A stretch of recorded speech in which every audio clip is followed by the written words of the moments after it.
Hello student, कैसे हैं आप सब। स्वागत है आपके अपने यूट्यूब चैनल आर के मैथ्स जीनियस। आज जो हमें सेकंड ऑर्डर डेरिवेटिव का जो है मोस्ट इम्पोर्टेंट क्वेश्चन जो है करेंगे। इसमें जो सीबीएसई बोर्ड में आया हुआ है और इसमें जो है पैरामीट्रिक फॉर्म में है। ये पैरामीट्रिक फॉर्म का डेरिवेटिव है और इसको सेकंड ऑर्डर डेरिवेटिव में पूछा गया है। तो पैरामीट्रिक फॉर्म में जो हम कैसे करते हैं, पहले जो हम एक्स इज इक्वल टू जो है इसको सॉल्व करते हैं और उसके रिस्पेक्ट में डेरिवेटिव करते हैं जिसके रिस्पेक्ट में गिवन है। पैरामीट्रिक में क्या होता है कि एक्स जो है थीटा में गिवन होता है या किसी और फंक्शन में गिवन होता है, और वाई भी जो है थीटा जहाँ किसी और फंक्शन में गया, तो इसको पैरामीट्रिक फंक्शन हम बोलते हैं। तो स्टार्ट करते हैं। एक्स इज इक्वल टू हमें दिया है ए कोस क्यूब थीटा। तो एक्स का जो हम डेरिवेटिव करेंगे रिस्पेक्ट टू थीटा करेंगे, तो differentiate respect to theta. Theta के रिस्पेक्टिव हम डेरिवेटिव करेंगे, तो ये आपके पास आएगा डी एक्स अपॉन जो है डी थीटा आएगा is equal to a constant है। और आपका कोस क्यूब थीटा का डेरिवेटिव करेंगे तो 3, और ये पावर इसमें पावर आगे आ गई है, और पावर में एक कम करेंगे तो कोस का थीटा इंटू जो इसको हम ऐसे इसको लिख सकते हैं ए कोस थीटा का क्यूब। तो इसमें क्या आया, पावर आगे आ गई, पावर में कम हो गया तो स्क्वायर हो गया, तो कोस का थीटा, और कोस का भी डेरिवेटिव करेंगे तो ये माइनस साइन जो है थीटा आ गया। सिस्टमेटिकली लिखेंगे तो 3 माइनस को आगे लिखेंगे, माइनस जो आपके पास -3a, और ये आपके पास cos square theta into sine theta आ गया, और ये आपकी इक्वेशन नंबर 1 आ गई, और d x upon d theta आ गया। अब हम बाई का डेरिवेटिव करेंगे, y is equal to a sine cube theta. तो बाई का डेरिवेटिव करेंगे तो is equal to y is equal to a sine cube theta. तो डिफ्रेंशिएट इसमें भी रिस्पेक्ट टू जो है थीटा आएगा, तो आपके पास क्या आ जाएगा, d y upon d theta आ गया इज इक्वल टू ए, और इसमें भी हम इसको लिख सकते हैं ए साइन थीटा का होल पावर 3। तो इसमें भी क्या होगा, पावर आगे आएगी, तो पावर आगे आ गई, और पावर में कम हो गया तो 2 रह गया, जिसको हम साइन स्क्वायर थीटा बोलेंगे। और पावर के अंदर वाले का भी डेरिवेटिव करेंगे तो साइन का डेरिवेटिव करेंगे तो ये आपके पास कोस थीटा आ गया। सिस्टमेटिक लिखेंगे तो 3a sine square theta into cos theta आ गया, और ये आपके पास आ गया d y upon d theta आ गया। ये आपकी क्वेश्चन नंबर जो है आपके पास सेकंड होगी। अब जो है d y upon d x find out करेंगे, क्योंकि हमें सेकंड डेरिवेटिव पूछा हुआ उसने। हमें क्या पूछा हुआ है, d two y over d x square जो है फाइंड आउट करो, फिर इसकी वैल्यू जो है एट थीटा पाई बाई 6 पे इसकी वैल्यू फाइंड आउट करो। तो पहले हम d y upon d x find out करेंगे। तो आप d y upon d x find out करने के लिए क्या फार्मूला है, d y upon d x in parametric form. तो हम क्या करते हैं, d y upon d theta का वैल्यू और d x upon d theta का वैल्यू को डिवाइड करते हैं, तो आपके पास जो है d y upon d x आ जाता है। तो which is equal to d y upon d theta का वैल्यू हमारे पास क्या है, ये आपके पास 3a sine square theta into जो कोस थीटा है over d x upon d theta का वैल्यू क्या है हमारे पास, d x upon d theta का वैल्यू हमारे पास है -3a कोस के थीटा साइन थीटा। तो ये आपके पास आ गया -3a cos square theta into sine theta आ गया। 3a से 3a कैंसिल हो गया, साइन से एक साइन कैंसिल हो गया, कोस से यहाँ पे एक कोस कैंसिल हो गया, तो आपके पास क्या बचा, आपके पास यहाँ पे एक साइन बच गया है। तो ये आपके पास साइन थीटा, और यहाँ पे माइनस, और ये कोस बच गया आपके माइनस कोस जो है थीटा आ गया। विच इज इक्वल टू आपके पास क्या आ गया, ये d y upon d x आ रहा है, तो इसको सिंप्लीफाई करेंगे तो d y upon d x is equal to जो है माइनस टेन थीटा आ गया। तो इसको हम और डेरिवेटिव करेंगे हम रिस्पेक्ट टू जो है एक्स करेंगे, डिफ्रेंशिएट रिस्पेक्ट टू एक्स करेंगे, तो ये आपके पास सेकंड ऑर्डर डेरिवेटिव आएगा जिसको हम बोलेंगे D two by over d x square.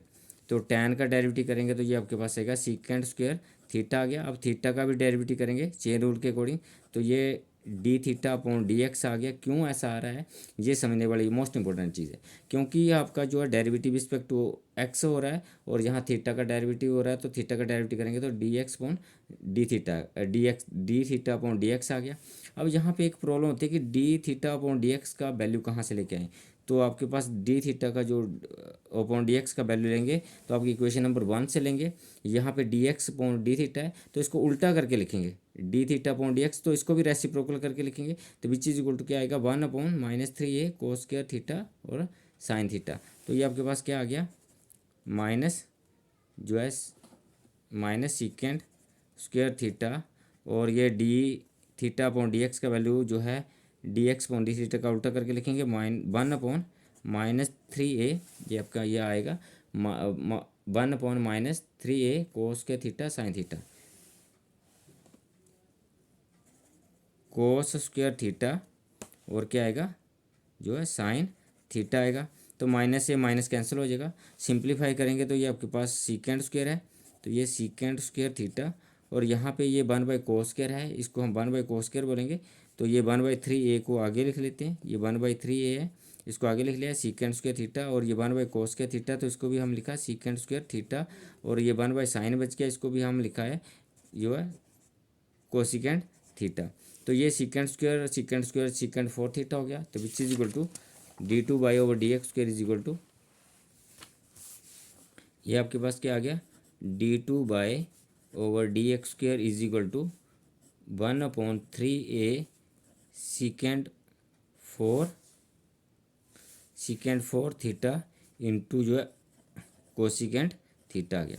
अब आपको पूछा गया है क्वेश्चन में, आपको हमें जो क्वेश्चन में जो प्रूफ में पूछा गया कि d/dx का जो वैल्यू है d2/dx स्क्वायर जो फाइंड आउट करो, also find the value of theta at theta is equal to π/6। तो आप जो है d/dx में थीटा की जगह पे π/6 पुट करके इसकी वैल्यू फाइंड आउट करेंगे।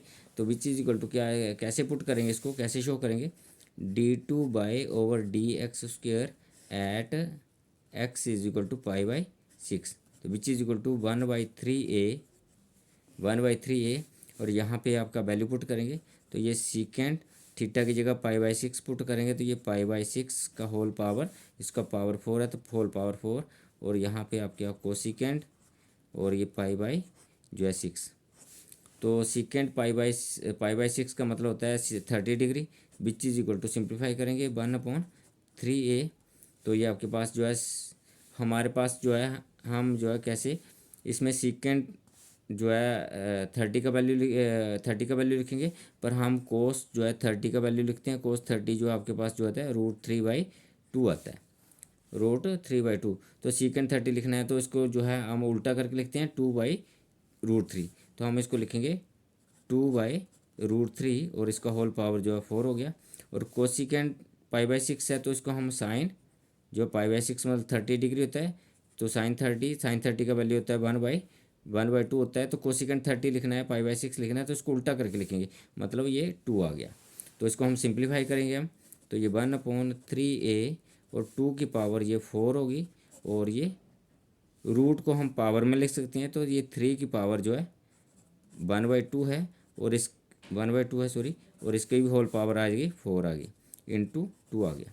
तो सिंप्लीफाई करेंगे अब, तो ये 1/3a और 2 की पावर 4 जो है 16 हो गया, इंटू जो है आपके पास 2 है, ओवर यहाँ 2 से ये 4 मल्टीप्लाई होगा, मतलब 3, और ये दोनों पावर हैं, a की पावर m है और a की पावर n है।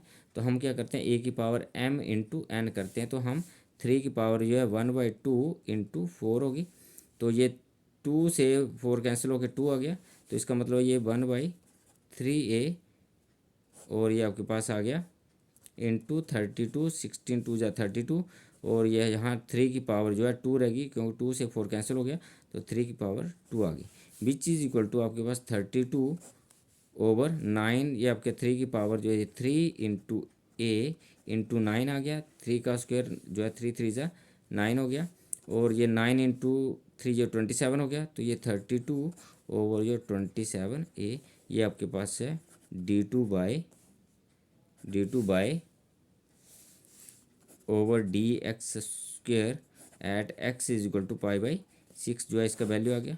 यहाँ पे सॉल्व करने का एक और तरीका भी होता है कि अगर आप इसका √3 की पावर को 4 करेंगे, तो ये √3 इंटू √3 इंटू जो है √3 इंटू √3, तो एक पेयर से आपके पास 3 आ गया, √3 इंटू √3 3 आ गया, √3 इंटू √3 तो आपके पास जो है 3 आ गया। तो ये 3 3 जो है आपके पास 9 आ गया, तो ये भी आपके पास जो है 9 आया। तो ये भी एक अप्रोच हो सकती है इसको सॉल्व करने की। तो thank you for watching me.